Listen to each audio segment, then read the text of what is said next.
together. Radio Manu 91, where it's always better. Where it's always better.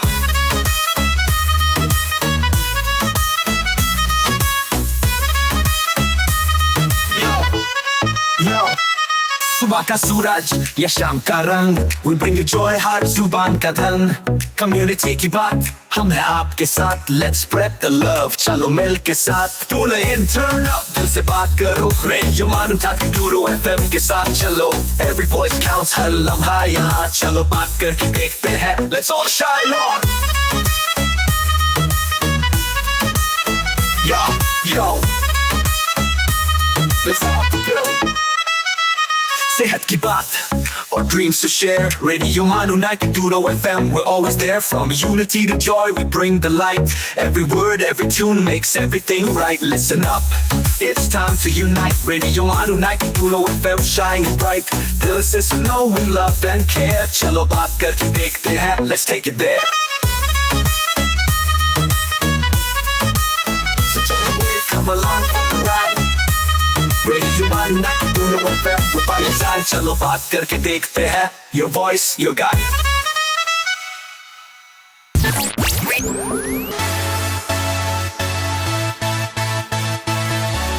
आप सुन रहे हैं radio मानो 90.0 FM. चलो बात करके देखते हैं.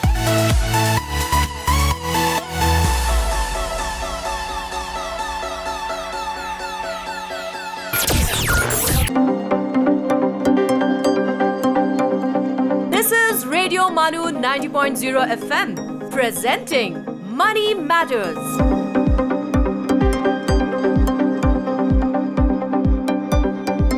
Hello and welcome दोस्तों, I am आमिर और you are listening to Radio Manu 90.0 FM. चलो बात करके देखते हैं. आपका बहुत बहुत खैर मकदम है आज के शो मनी मैटर में. और जो सबसे ख़ास बात है आज के शो में, हमारे साथ एक सबसे ख़ास मेहमान हैं जो एक लंबा करियर रखते हैं, एक्सपर्टीज़ हैं जिनकी मार्केटिंग में और इन्वेस्टमेंट में. आज हम उनको आपके साथ लेकर हाजिर हुए हैं, जिनका नाम है Sarfaraz Ahmed. He is full time trader and expert trainer in the financial market. He has actively trading in the Indian stock market, global forex market and US equities. So currently he is associated with FX Carriers Dubai Center as a lead trainer. So welcome Sarfaraz साहब, आपका हमारे programme में बहुत खैर मकदम है. शुक्रिया आमिर साहब, बहुत बहुत शुक्रिया मुझे इनवाइट करने के लिए. आई होप ये जो रिकॉर्डिंग हम कर रहे हैं और ये जो ऑन एयर जब जाएगा तो ये आप लोग के लिए और पूरी यूनिवर्सिटी के लिए और जो भी लोग इन्वेस्टिंग में और ट्रेडिंग में अपना करियर बनाना चाहते हैं उनके लिए ये वन स्टॉप शॉप हो और उनको सारी इन्फॉर्मेशन, चाहे वो फॉरेक्स के बारे में हो, स्टॉक मार्केट के बारे में हो, इंडिया का स्टॉक मार्केट हो या US का स्टॉक मार्केट हो, सबकी इन्फॉर्मेशन उनको आपके पॉडकास्ट और आपके रेडियो चैनल और यूट्यूब चैनल के थ्रू उनको मैं दे सकूं. Thank you. So as you actively engaged in the investment and training, so first question मेरा यही होगा आपसे कि what is exactly difference जो है वो ट्रेडिंग और इन्वेस्टमेंट में क्या डिफरेंस आप देखते हैं एज ए ट्रेनर? देखिए, ये बहुत अच्छा सवाल है आपका. और ट्रेडिंग और इन्वेस्टमेंट ये दोनों अलग अलग चीज़ें हैं. करने का तरीका सेम होता है. जैसे कि अगर आप ट्रेडिंग करते हैं तो आपको किसी ब्रोकर के थ्रू करना होगा और इन्वेस्टमेंट करते हैं तो वो भी आप स्टॉक मार्केट में इन्वेस्टमेंट करते हैं तो वो भी आपको किसी ब्रोकर के थ्रू करना होगा. लेकिन मेन जो डिफरेंस है ट्रेडिंग और इन्वेस्टमेंट में वो टाइम फ्रेम का है, वो टाइम होराइजन का है. जैसे मैं एक फुल टाइम ट्रेडर हूँ और ट्रेडिंग जो है वो मेरा ब्रेड एंड बटर है, ये मेरी जीविका है. तो अगर मैं इन्वेस्टमेंट करता हूँ तो इन्वेस्टमेंट का क्या है कि मैंने इन्वेस्टमेंट किया, वो आगे बढ़ेगा और उसमें जितना ज़्यादा टाइम फ्रेम के लिए मैं इन्वेस्ट करूँगा उतना ज़्यादा अच्छा रिटर्न आएगा. लेकिन उससे मेरी फैमिली नहीं चल सकती है, क्योंकि फैमिली चलाने के लिए मंथली एक एक्सपेंस होता है, एक मंथली पैसा चाहिए होता है जो हमें अर्न करना होता है. तो वो पैसा आप ट्रेडिंग से अर्न करते हैं. तो जब आप प्रैक्टिस कर लेते हैं, तो जब आप ट्रेडिंग करते हैं तो आप पैसा मंथली खर्च जो होता है आपके घर का चलाने का, वो आप अर्न कर सकते हैं जैसे आप किसी भी जॉब में करते हैं, 9 to 5 जॉब में करते हैं वैसे. और ट्रेडिंग थोड़ा हाई रिस्क का गेम होता है. जब आप ट्रेडिंग करते हैं तो उसमें रिस्क ज्यादा होता है, उसमें रिवॉर्ड भी बहुत ज्यादा होता है. इन्वेस्टमेंट थोड़ा सेफ होता है, आप लंबे टाइम फ्रेम के लिए करते हैं, एक बार पैसा आपने डाल दिया फिर वो धीरे धीरे ग्रो होता रहेगा। ट्रेडिंग में ऐसा नहीं है, वहां पर रोज मार्केट खुलती है, रोज ट्रेड होते हैं, रोज प्रॉफिट लॉस होता है। जैसे कि इन्वेस्टमेंट जो है वो फुल टाइम जॉब नहीं है, आप कोई एक जॉब करते हैं 24/7, या आप स्टूडेंट हैं या आप हाउस मेकर हैं, उसके साथ आप इन्वेस्टमेंट कर सकते हैं। लेकिन क्या ट्रेडिंग फुल टाइम जॉब है, या उसके साथ भी ये ऑप्शंस हो सकते हैं कि आप एक कहीं फुल टाइम जॉब कर रहे हैं और साथ में ट्रेडिंग कर रहे हैं? ये बहुत अच्छा सवाल है आपका। देखिए होता क्या है, ट्रेडिंग एक प्रोफेशन है। तो अगर आज कोई बंदा चाहे कि मुझे ट्रेडर बनना है तो अगले दिन से नहीं बन सकता है। तो मैं काम करता हूँ एफएक्स करियर्स में, ये एक एजुकेशनल इंस्टीट्यूट है, यहाँ पे हम ट्रेडिंग सिखाते हैं from basic to advance level. ऐसे बहुत सारे अलग इंस्टीट्यूट्स हैं, ऑनलाइन कोर्सेज होते हैं। तो अगर किसी को ट्रेडर बनना है, लेट से किसी को डॉक्टर बनना है तो वो मेडिकल की पढ़ाई करता है, इंजीनियर्स बनते हैं तो वो बीटेक करते हैं। वैसे अगर आपको ट्रेडर बनना है तो पहले आपको मार्केट को समझना होगा, बेसिक टू एडवांस लेवल आपको सीखना होगा, भले वो ऑफलाइन सीखे या ऑनलाइन सीखे, प्रैक्टिस करनी होगी। और आई बिलीव कि अगर आपको फुल टाइम ट्रेडर बनना है कि आपका घर ट्रेडिंग से चले, तो उसके लिए आपको कम से कम 4-5 साल की पढ़ाई स्टॉक मार्केट की और पूरी फाइनेंशियल मार्केट की करनी होगी। 4-5 साल आपको प्रैक्टिस करना होगा इस मार्केट में, तब जाके आप एक प्रॉफिटेबल ट्रेडर बनेंगे। जबकि इन्वेस्टिंग में ऐसा नहीं होता। इन्वेस्टिंग में आप डे 1 से जो भी आपकी सैलरी आ रही है उसका कुछ हिस्सा आप इन्वेस्ट करना शुरू कर सकते हैं म्यूचुअल फंड में, ईटीएफ के थ्रू या स्टॉक्स में, तब डे 1 से स्टार्ट कर सकते हैं। तो पढ़ाई करनी बहुत जरूरी है। फुल टाइम ट्रेडर बनना ऐसा नहीं है कि सुबह उठ के आप ट्रेडर बन गए, आपको 4-5 साल लगाना पड़ेगा मार्केट में। जी। बहुत अच्छा आपने कहा कि हमको पहले जानना पड़ेगा कि ट्रेडिंग हम कैसे कर सकते हैं। हमारा जो नेक्स्ट क्वेश्चन है, और मैं इससे रिलेटेड है क्योंकि हमारे सुनने वालों में, इस शो के सुनने वालों में बहुत ज़्यादा स्टूडेंट्स भी हैं। तो क्या स्टूडेंट्स के लिए पॉसिबिलिटी है कि वो भी ट्रेडिंग में आ सकते हैं? फिर उनको किन चीज़ों का ख़्याल रखना चाहिए अगर वो चाहते हैं कि अपने अर्ली स्टेजेस में, स्टूडेंट्स मीन्स हैं कि 18 से 20-22 साल के हैं, वो घर से गार्जियन पैसे देते हैं, तो वो क्या साथ में अपने पढ़ाई के साथ में या छोटी जॉब करके वो ट्रेडिंग में कैसे आ सकते हैं? वो पॉसिबिलिटीज हैं उनके लिए? देखिए अगर स्टूडेंट है या उनको उनकी नई नई जॉब अभी लगी है, तो मैं उनको फिलहाल ट्रेडिंग में आने के लिए मना करूंगा। क्योंकि उसकी वजह यह है कि जब आप ट्रेडिंग करना शुरू करते हैं तो जब तक आप मिस्टेक करेंगे नहीं तब तक आप ट्रेडर बनेंगे नहीं। ठीक है, तो जैसे मैंने कहा कि 4-5 साल का वक्फा होता है, पहले आपको उतना उतना आपको प्रैक्टिस करना होता है ट्रेड करने का। तो अगर आप स्टूडेंट है या नई जॉब लगी है और शुरू में लॉसेस होंगे, जब आप कोई भी चीज सीखते हैं, जब आप ड्राइविंग सीखते हैं तो शुरू में एक आध एक्सीडेंट होते हैं, एक आध बार आप किसी को टच कर देते हैं, कभी दीवार में जाकर ठोक देते हैं। वैसे जब आप ट्रेडिंग करेंगे तो ये एक्सीडेंट आपके साथ होंगे और ये एक्सीडेंट आपके फाइनेंशियल लॉसेज होते हैं। तो अगर आप स्टूडेंट है या नई जॉब लगी है तो आपको ट्रेडिंग नहीं करनी चाहिए, आपको शुरुआत करनी चाहिए छोटे इन्वेस्टमेंट से। और अगर आपको ऐसा लगता है कि 4-5 साल के बाद में या 2-3 साल के बाद में मैं ट्रेडर बनना चाहता हूं और मैं एक अपना फुल टाइम इनकम ट्रेडिंग के जरिए लूंगा और मैं अपनी जॉब छोड़ दूंगा, तो उसके लिए प्रैक्टिस आप डेमो अकाउंट में स्टार्ट कर सकते हैं। बहुत सारे जो ब्रोकर्स होते हैं वो आपको वर्चुअल मनी देते हैं ट्रेड करने के लिए, तो वर्चुअल मनी को रियल समझ के आप ट्रेडिंग की प्रैक्टिस कीजिए। एक बार आपकी साइकोलॉजी ट्रेडिंग की बन जाएगी, एक बार माइंडसेट बन जाएगा, फिर आप रियल मनी से ट्राई कर सकते हैं। और स्पेशली जो फॉरेक्स ट्रेडिंग है, जो कि इंडिया में अभी तो ग्रीन सिग्नल उसको मिला नहीं है, लेकिन दुबई में जो भी ट्रेडिंग करता है वो दुबई शिफ्ट हो जाता है, और या दूसरे कंट्रीज में जो है फॉरेक्स ट्रेडिंग अलाउड है। तो आप बहुत ही छोटे पैसे से, लेट्स से आपने पहले वर्चुअल मनी से ट्रेड किया। What is demo trading?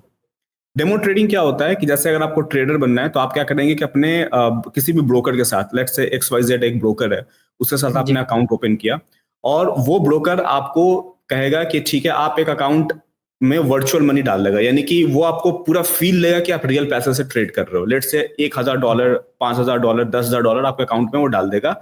आप उसको विड्रॉ नहीं कर सकते उस प्रॉफिट को, लेकिन अगर लॉस हो गया तो आपका रियल लॉस नहीं हो रहा है क्योंकि वो रियल मनी है नहीं। तो वो प्रैक्टिस करने के लिए होता है, तो उसको कहते हैं डेमो ट्रेडिंग। वो बिल्कुल लाइव ट्रेडिंग जैसे आप रियल मनी से करते हैं वैसे आप वर्चुअल मनी से कर रहे हैं। फर्क ये है कि आप उसका विड्रॉवल नहीं ले सकते। तो मैं किसी को भी बोलता हूं कि रियल मनी डालने से पहले एक बार डेमो अकाउंट में ट्रेड करके देखो कि प्रॉफिट बन भी रहा है कि नहीं बन रहा है।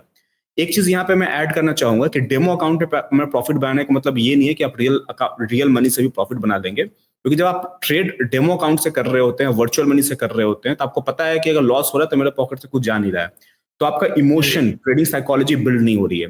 असली ट्रेडिंग साइकोलॉजी बिल्ड होती है जब आप रियल पैसे से, रियल मनी से ट्रेड करना स्टार्ट करते हैं। तो मैं हमेशा कहता हूं कि रियल मनी जब भी डालिए आप छोटा अमाउंट डालिए और देखिए कि प्रॉफिट बनाना छोड़िए, पहले ये देखिए कि आप उस पैसे को बचा पा रहे हैं कि नहीं इस मार्केट में। क्योंकि ये मार्केट में चारों तरफ शार्क्स ही शार्क है इस ओशन में, ठीक है।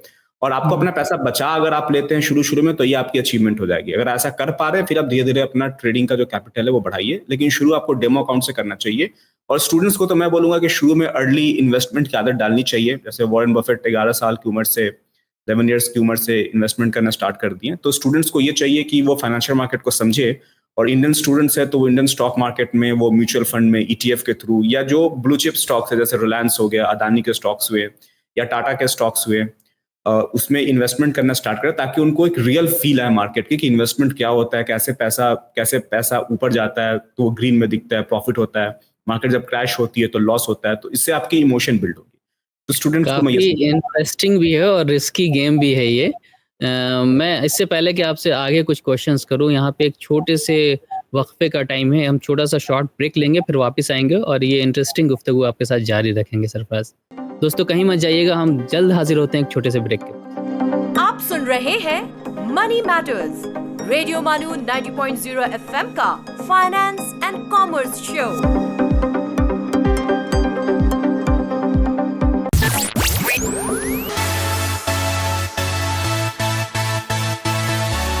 Keep listening to Radio Manu 90.0 FM. चलो बात करके देखते हैं।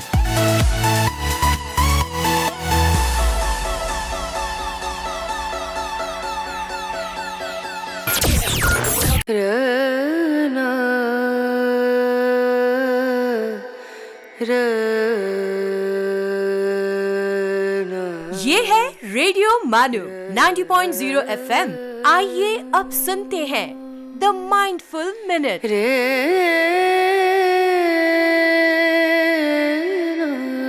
तारीख के तजुर्बों से हम सबक नहीं लेते, इसलिए तारीख हमेशा अपने आप को दोहराती है। अफलातून। Eleanor Roosevelt once said, "The future belongs to those who believe in the beauty of their dreams."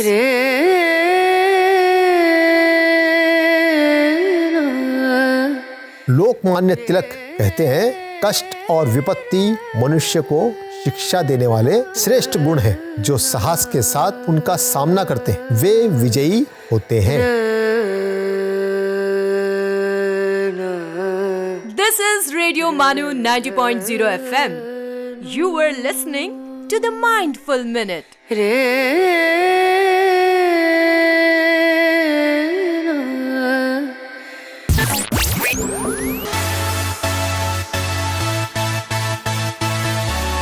You are listening to Radio Manu 90.0 FM. चलो बात करके देखते हैं।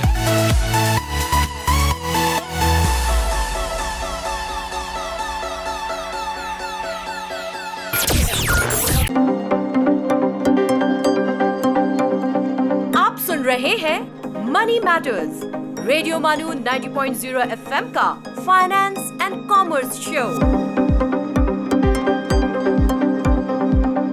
दोस्तों ब्रेक के बाद आपका फिर से स्वागत है हमारे शो मनी मैटर में। और आज हमारे साथ सरफराज अहमद साहब हैं, जो कि एक ट्रेडिंग एक्सपर्ट हैं और ट्रेनर भी हैं। वो हमारे साथ जुड़े हुए हैं। ब्रेक पे जाने से पहले हम उनसे बहुत ही इंटरेस्टिंग बात कर रहे थे। वो कह रहे थे कि किस तरह से हमें ट्रेडिंग में आगे आना चाहिए, और अर्ली स्टेज में अगर आप स्टूडेंट है तो ट्रेडिंग के बजाय इन्वेस्टमेंट में जाना चाहिए आपको, या फिर मॉक ट्रेडिंग की जैसी शुरुआत करनी चाहिए आपको। आप ये बता रहे थे सरफराज साहब, बहुत ही इंटरेस्टिंग है और रिस्की भी है। आपने कहा कि आप मॉक ट्रेडिंग के जैसी चीज़ें में आप आ सकते हैं और आपको लगेगा कि आप रियल ट्रेड कर रहे हैं।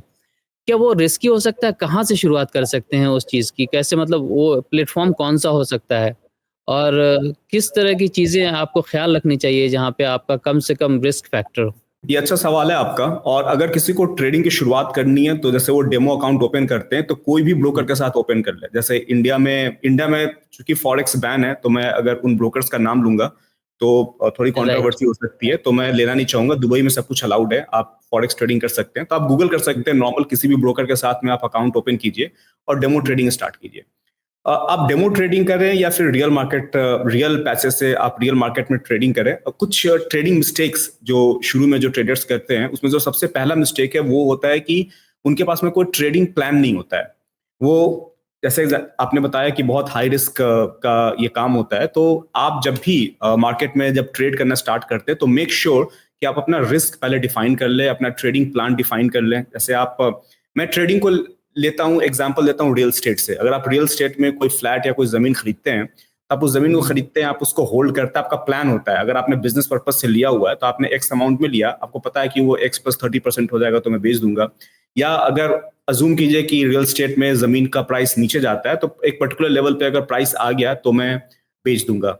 तो एक प्लान होता है आपका जब रियल एस्टेट में भी ट्रेड करते हैं। तो वैसे ही जब फॉरेक्स में ट्रेड करते हैं तो ट्रेडिंग प्लान का होना जरूरी है। फॉरेक्स में जब या फिर स्टॉक मार्केट जब आप ट्रेड करते हैं तो सबसे अच्छी बात यह है कि आप उसमें ट्रेडिंग दो तरफ से कर सकते हैं। जैसे आप रियल एस्टेट का एग्जांपल ले तो आप पहले बाई करते हैं और जब प्राइस ऊपर जाता है तो आप सेल कर देते हैं, या प्राइस नीचे आ गया तो आप भी उसको सेल कर देते, चलो लॉस में मैं एग्जिट कर जाता हूँ। लेकिन जब आप ज्यादा लॉस से बचने के लिए एग्जैक्टली लेकिन जब आप फॉरेक्स में या स्टॉक मार्केट में ट्रेड करते हो तो आप डबल वे से ट्रेड कर सकते हैं। अगर आपको प्राइस नीचे जाता हुआ दिख रहा है तो आपकी एंट्री सेल साइड से हो सकती है। आप पहले सेल करेंगे और जब एग्जिट करना होगा तो आप बाई करके एग्जिट कर जाएंगे। बीच में एक और क्वेश्चन मैं ऐड करना चाहूंगा, साथ साथ आप ये भी बता सकते हैं कि जो अर्ली ट्रेडर्स होते हैं उनको वो कौन कौन से ऐसे मिस्टेक्स करते हैं शुरुआत के दिनों में जो उन्हें नहीं करना चाहिए और ख्याल रखना चाहिए? कॉमन मिस्टेक्स क्या होते हैं?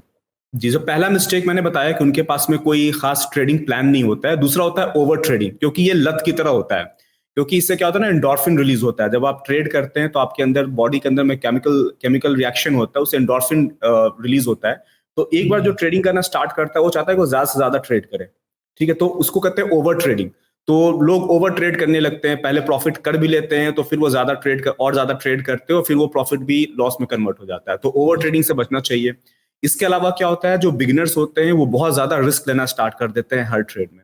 तो बिगिनर को ये देखना चाहिए कि रिस्क को मेंटेन रखे। अगर एग्जांपल लीजिए वो 10,000 रुपए से ट्रेड कर रहे हैं तो उनको पता होना चाहिए कि अगर आज मैंने 500 रुपए का लॉस कर लिया ट्रेडिंग में, डे ट्रेडिंग में, तो उनको एग्जिट कर जाना है। उसके बाद आज ट्रेड नहीं करना है, मार्केट फिर कल दोबारा खुलेगी तो कल ट्रेड करूंगा। तो रिस्क को पहले डिफाइन करना चाहिए, जो कि बिगिनर डिफाइन नहीं करता है।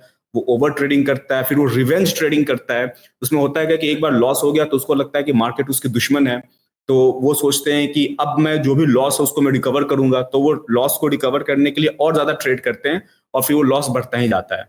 इसलिए मैं कहता हूं कि बिगिनर को ट्रेड नहीं करना चाहिए, पहले इन्वेस्ट करना चाहिए ताकि मार्केट की फील आए। इससे क्या होगा ना कि अब वो रिवेंज ट्रेडिंग के चक्कर में अपने अकाउंट को 50% डाउन कर लेते हैं एक दिन में, और कभी कभी पूरा अकाउंट ही वो उनका ब्लो अप हो जाता है। तो ऐसा नहीं होना चाहिए। रिस्क मैनेजमेंट का ध्यान रखना चाहिए। और एक जो सबसे इंपॉर्टेंट है, शुरू में जब कोई आता है ट्रेडिंग करने के लिए तो वो सीखने पे ध्यान नहीं देता है और वो टिप्स प्रोवाइडर के पास चला जाता है। और टिप्स प्रोवाइडर को खुद कुछ नहीं आता है, वो टिप्स दे दे के पैसे कमाता है वो। तो टिप्स प्रोवाइडर से और सिग्नल खरीदने से बचना चाहिए। हमेशा सोचे कि ये पैसा आपका है, अपने एजुकेशन पे खर्च करें, ज्यादा से ज्यादा कोर्सेज को करें, देखे कि आपको कौन सा कोर्स सूट करता है और उसके हिसाब से पढ़ाई करके प्रॉपर एजुकेशन लेके तब ट्रेड करें। किसी से भी सिग्नल ना ले, ना किसी को अपना अकाउंट दे ट्रेड करने के लिए, अपने से खुद से ट्रेड करें। Thank you. ये आपने बहुत अच्छी बात कही है कि ये माइंड सेट होता है कि अगर आपने एक ट्रेड की लत आ गई और आपके पास प्रॉपर नॉलेज नहीं है उस चीज़ की, और आपने इन्वेस्टमेंट या फिर ट्रेडिंग शुरू कर दिया और लॉस हो रहा है आपका, फिर आप जो है रिवेंज ट्रेडिंग की तरफ जाते हैं, तो सच में एक बहुत नुकसान का अमल हो जाएगा पूरा, और एक बहुत बड़ा लॉस हो सकता है, फाइनेंशियल रिस्क बहुत बड़ा आ जाएगा बीच में। आपने बहुत अच्छी बात कही है कि इसमें अंडरस्टैंडिंग बहुत ज़रूरी है इसमें, और पहले इन्फॉर्मेशन लें, नॉलेज लें, उसके बाद ट्रेडिंग में सामने आए। अभी एक और वक्त है ब्रेक का, हम फौरन हाजिर होंगे ब्रेक के बाद। You are listening to Money Matters, Radio Manu 90.0 FM's Finance and Commerce Show.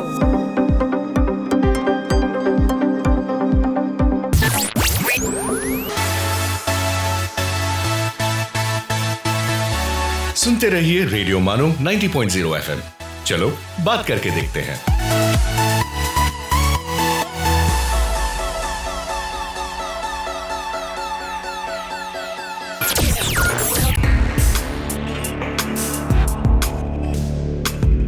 Let's listen to History's Mysteries. दोस्तों, आप सुन रहे हैं हिस्ट्रीज मिस्ट्रीज रेडियो मानू 90.0 FM पर, और मैं हूं आपका मेज़बान उबैद। दोस्तों, आज हम जानेंगे माउंट टैम्बोरा के बारे में। माउंट टैम्बोरा एक एक्टिव वॉल्केनो है जो इंडोनेशिया में वाक़ है। दोस्तों, इसका 1815 का आतिशफ़शानी धमाका तारीख़ के सबसे ज़ोरदार धमाकों में से एक था। इस खौफनाक आफत में तकरीबन 71,000 लोग हलाक हो गए थे और तकरीबन 10,000 अफराद को फ़ौरन ही अपनी जान गंवानी पड़ी थी, क्योंकि आतिशफ़शानी लावा, राख और जहरीली गैसों ने सब कुछ जलाकर खाक कर दिया था। बाकी 60,000 मौतें भूख, बीमारी और माहौलियाती तबाही की वजह से हुई, क्योंकि इस धमाके ने खेतों और पानी के ज़खायर भी बर्बाद कर दिए थे। ये धमाका इतना शदीद था कि इसके असरात पूरी दुनिया पर पड़े और अगले साल 1816 को बगैर गर्मियों का साल कहा गया, क्योंकि सूरज की रोशनी कम हो गई और कई इलाकों में शदीद ठंड बढ़ी और फसलों को तबाही हुई। दोस्तों, आप सुन रहे थे हिस्ट्रीज मिस्ट्रीज अपने दोस्त और होस्ट उबैद के साथ। आपसे फिर मुलाकात होगी, तब तक के लिए सुनते रहिए रेडियो मानू 90.0 FM। चलो बात करके देखते हैं। आप सुन रहे थे histories mysteries.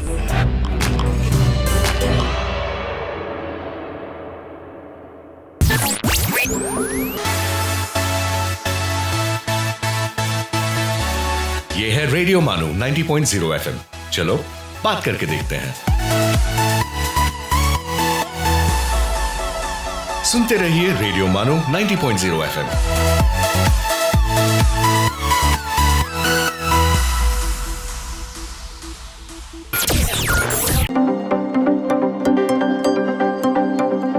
You are listening to Money Matters, Radio Manu 90.0 FM's Finance and Commerce Show.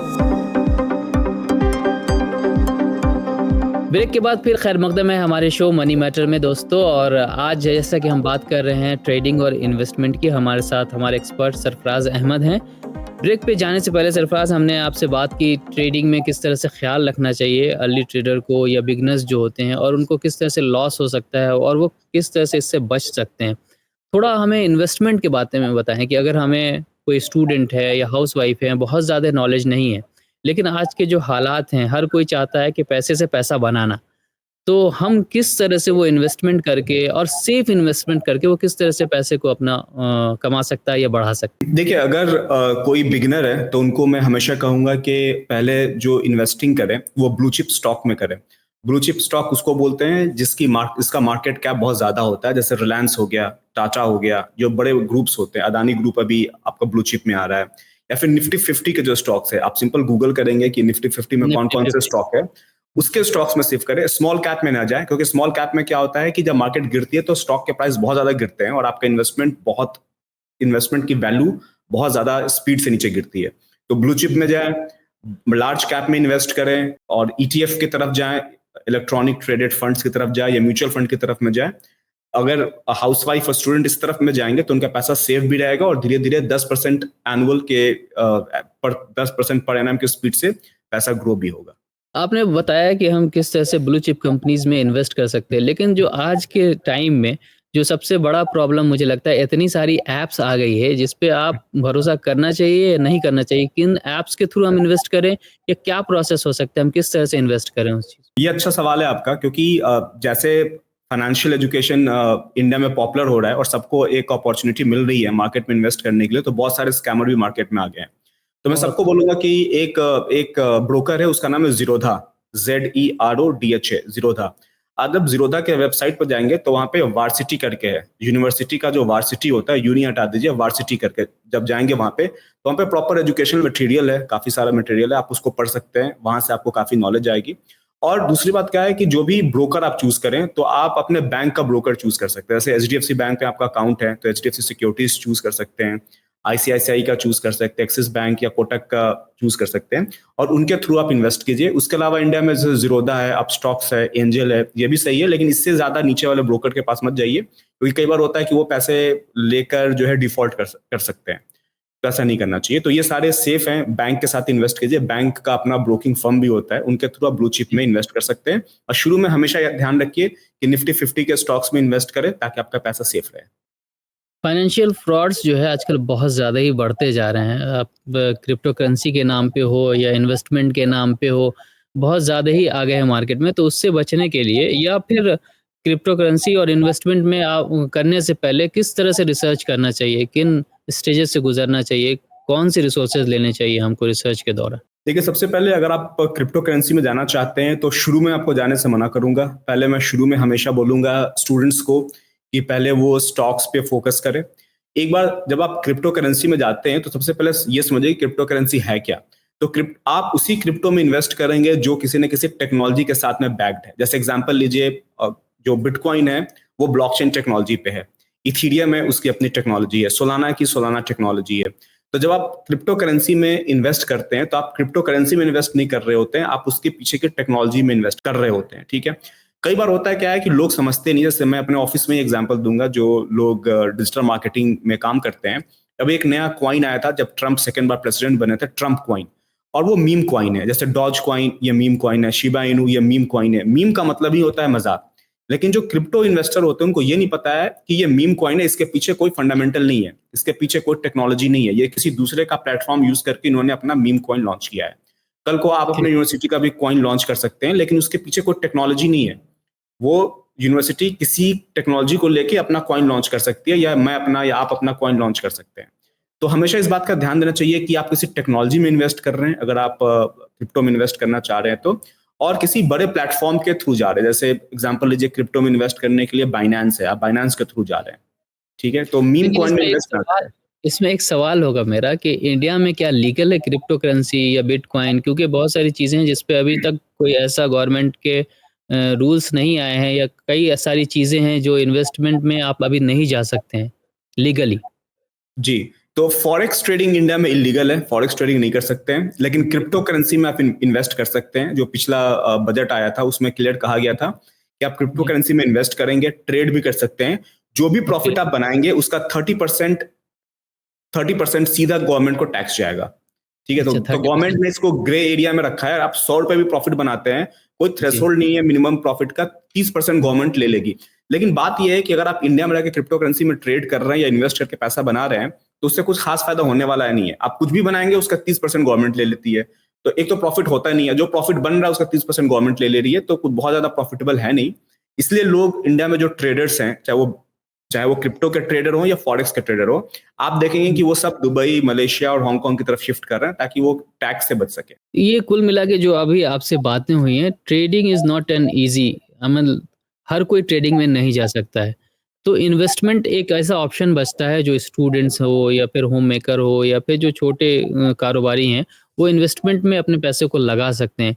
तो अगर हम इन्वेस्टमेंट की तरफ देखें तो इंडिया में अभी इन्वेस्टमेंट के लिए क्या क्या ऑप्शंस हो सकते हैं? देखिए, इंडिया एक ऐसी कंट्री है जो आने वाले 50 साल या 70 साल तक तो नीचे नहीं आने वाली उसकी इकोनॉमी, और उसकी वजह सिर्फ एक है कि हमारे पास में पॉपुलेशन इतना है, इतने पॉपुलेशन को अगर हम केटर करें तभी भी हमारी इकोनॉमी चलती रहेगी, चाहे गवर्नमेंट किसी की है, चाहे कोई भी हो, कोई भी कंट्री को रन कर रहा होता है, इंडिया हमेशा ऊपर की तरफ में जाने वाला है। ठीक है, तो हम लोग जो स्टूडेंट्स हैं, जो बहुत ही यंग जनरेशन जो स्कूल जा रहे हैं, जो अभी कॉलेज में जा रहे हैं, उनके लिए ये गोल्डन एज चल रहा है। इस टाइम पे कभी भी हमेशा ध्यान रखिए, जब आप एक बार ट्रेडिंग और इन्वेस्टिंग के बारे में पढ़ेंगे तो आपको मार्केट साइकोलॉजी के बारे में पता चलेगा। और मार्केट साइकोलॉजी में ये मैं बताता हूं कि कभी भी जब मार्केट गिरे, जब न्यूज चैनल आप ओपन करें, टीवी ओपन करें, और आपको जो एंकर है वो ये बोल रहा हो कि स्टॉक मार्केट अब तो खत्म हो जाएगी, स्टॉक मार्केट बहुत बुरी जगह है, मार्केट एक दिन में 10% नीचे आ गई है, वो टाइम होता है बाई करने का। जब पूरी दुनिया में सब कहे कि भैया ये मार्केट में बाई नहीं करो, तब टाइम होता है बाई करने का। आप वॉरेन बफेट को देखेंगे कि उन्होंने 1 साल पहले सारे स्टॉक्स अपने एप्पल के और अमेरिकन एक्सप्रेस के उन्होंने बेचने स्टार्ट किए थे, और अभी जो ट्रंप द्वारा प्रेसिडेंट बने तो जो फॉल आया था पिछले महीने, उस फॉल में उन्होंने फिर से खरीद लिए, तो यानी कि 40% का प्रॉफिट उन्होंने कर लिया 2 महीने में। ठीक है, तो जब सब कुछ पेसिमिस्टिक हो, सब लोग पेसिमिस्टिक हो चुके हो, तब सही टाइम होता है मार्केट में इन्वेस्ट करने का। तो मार्केट को टाइम नहीं कीजिए, हमेशा अपने सेविंग्स को बचा कर रखिए। जब मार्केट गिरे, मार्केट अपने टॉप से 10-15% कभी भी गिरे, आपको मार्केट में बाई कर लेना है और अच्छा प्रॉफिट होगा, इसकी लगभग गारंटी है। तो सरफराज, जैसा कि आपने बताया कि हमें बहुत ही वाइजली हर स्टेप को लेना पड़ेगा और अपने आप को एजुकेट करना पड़ेगा बिफोर एनी इन्वेस्टमेंट और ट्रेडिंग, लेकिन हम अपनी बात को आगे जारी रखेंगे और अभी एक छोटा सा ब्रेक लेंगे, उसके बाद हम फिर हाजिर होते हैं और आपसे गुफ्तगू का सिलसिला जारी रखेंगे। आप सुन रहे हैं मनी मैटर्स, रेडियो मानू 90.0 FM का फाइनेंस एंड कॉमर्स शो।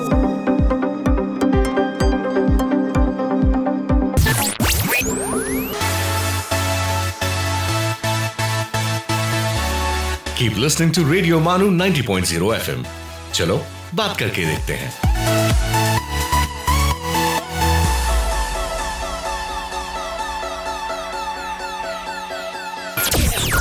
ये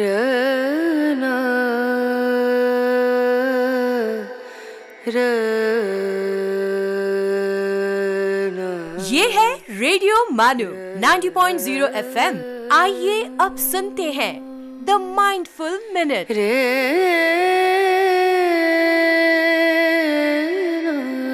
तारीख के तजुर्बों से हम सबक नहीं लेते, इसलिए तारीख हमेशा अपने आप को दोहराती है। अफलातून। Eleanor Roosevelt once said, "The future belongs to those who believe in the beauty of their dreams."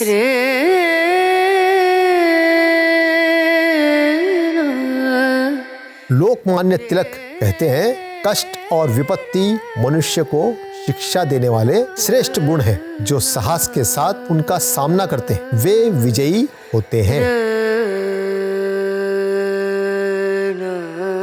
This is Radio Manu 90.0 FM. You were listening to the Mindful Minute.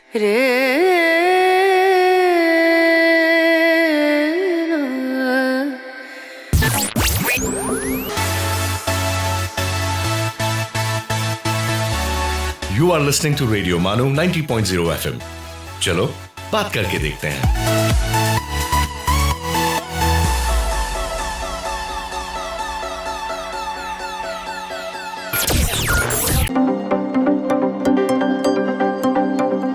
आप सुन रहे हैं मनी मैटर्स, रेडियो मानू 90.0 FM का finance and commerce show. दोस्तों, break के बाद आपका फिर स्वागत है हमारे शो मनी मैटर्स में। और बहुत ही इंटरेस्टिंग बातचीत चल रही है हमारी इन्वेस्टमेंट और ट्रेडिंग को लेकर। हमारे साथ सरफराज बने हुए हैं। और सरफराज, ब्रेक पे जाने से पहले आपने बहुत सारी बातें बताई कि किस तरह से हमें ट्रेडिंग और इन्वेस्टमेंट में आना चाहिए।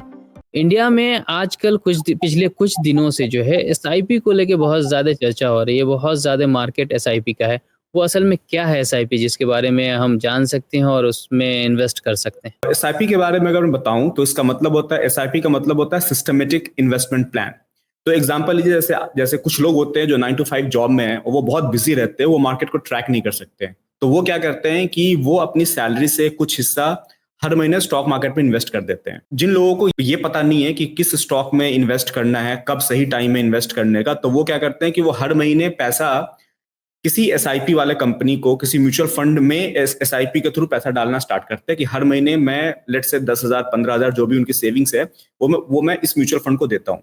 वो पैसा म्यूचुअल फंड वाले ट्रेडर के पास में, इन्वेस्टर के पास में जाता है, और जब भी मार्केट क्रैश होती है या जब भी उसको कोई अच्छी अपॉर्चुनिटी मिलती है किसी बढ़िया स्टॉक को फंडामेंटली एनालिसिस करने के बाद में, वो लोग उसमें बाई करना स्टार्ट कर देते हैं।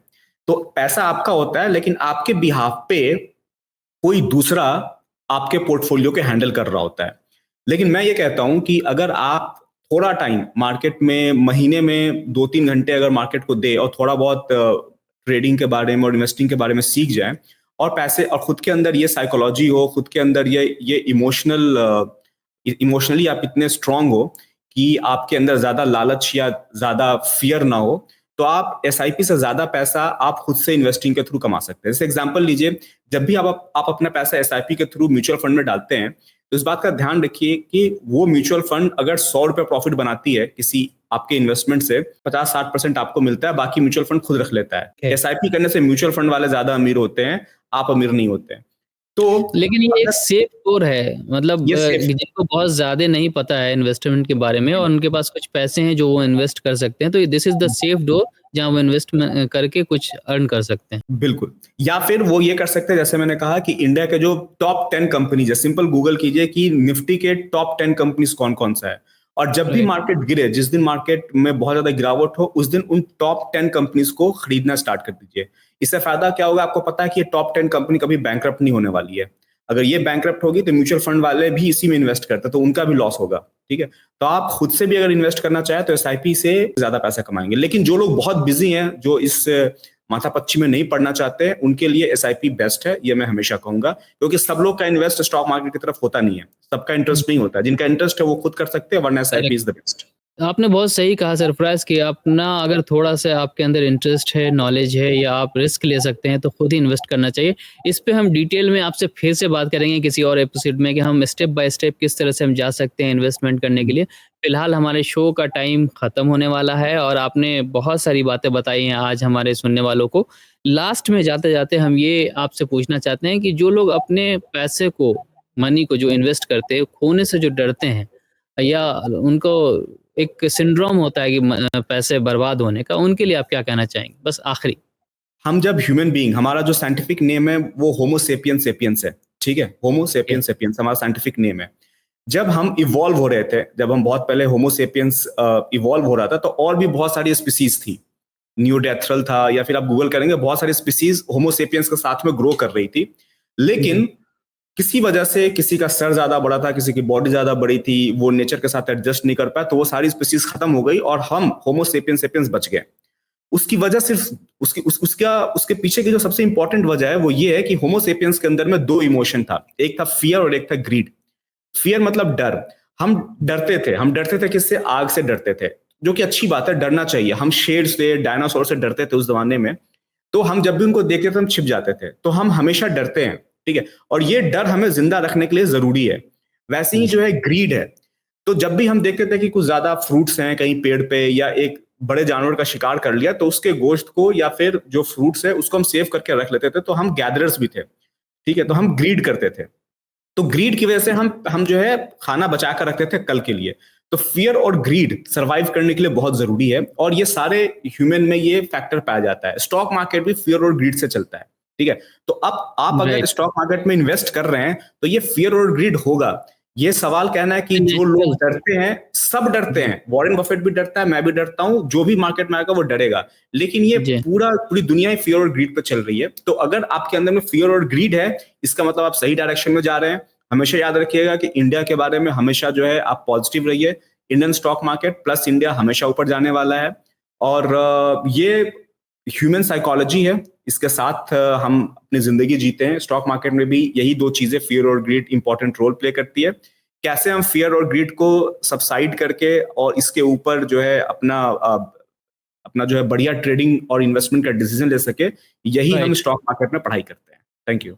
राइट, थैंक यू सरफराज, आपसे बात करके बहुत अच्छा लगा, और आपने आज के एपिसोड में खासतौर से बहुत सारी चीज़ें बताई हैं कि इन्वेस्टमेंट में और ट्रेडिंग में हम किन चीज़ों का ख्याल रखना चाहिए। फिर किसी एपिसोड में आपसे डिटेल में हम बात करेंगे कि इन्वेस्टमेंट में स्टेप बाय स्टेप हम कैसे आगे जाएं। फिलहाल आज के लिए आपका बहुत बहुत शुक्रिया हमारे दोस्तों से बात करने के लिए। तो दोस्तों, आज के मनी मैटर्स के एपिसोड में बस इतना ही। फिर मिलेंगे किसी और एपिसोड में आपके साथ, किसी और टॉपिक पे, किसी और एक्सपर्ट्स के साथ। तब तक के लिए दीजिए इजाजत, आदाब।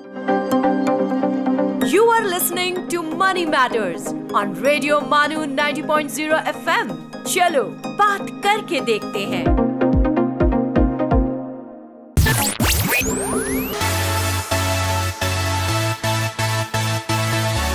ये है रेडियो मानू 90.0 FM।